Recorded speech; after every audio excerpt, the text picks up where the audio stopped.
আমার কাছে যদি জিজ্ঞেস করা হয় পৃথিবীর সর্বশ্রেষ্ঠ খাবার কি, তাহলে চোখ বন্ধ করে একটাই কথা মাথায় আসবে, যার আর কোনো তুলনা নেই।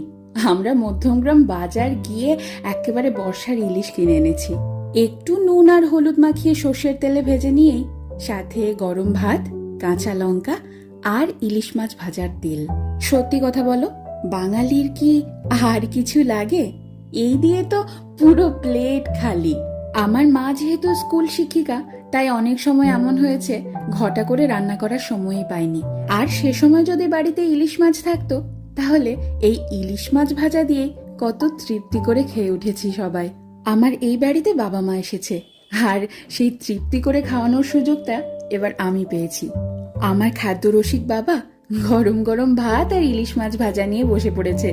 দেখো কত মজা করে খাচ্ছে, দেখেও যেন তৃপ্তি আসছে আমার।